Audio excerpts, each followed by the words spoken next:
be teaching you how to convert a number divided by 40 into a decimal, so a fraction with a denominator of 40.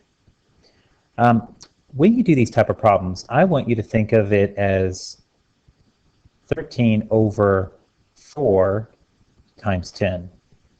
And what I want you to do first is divide 13 by 4.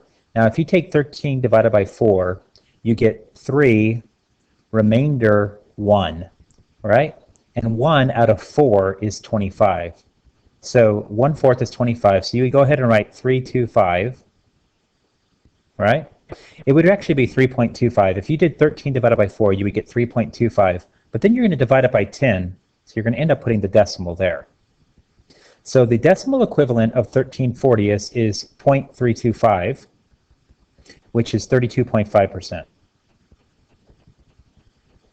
So if I want the decimal, I would write 0.325. If I want the percent, I would write 32.5.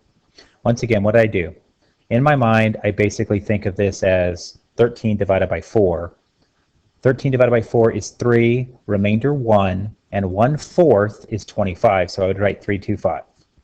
And then figure out where my decimal belongs. Let's try it again. I forget about the 0. 22 divided by 4 is 5, remainder 2, and 2/4 is 0.5, so I would write 55. Then I would figure out where my decimal goes. Well, if it was a decimal, it would be 0.55, but I want the percent, so it's 55%. Real easy trick. Forget about the 0, divide by the 4, figure out what the remainder is, and then figure out where the decimal has to go. All right? Have fun with the trick.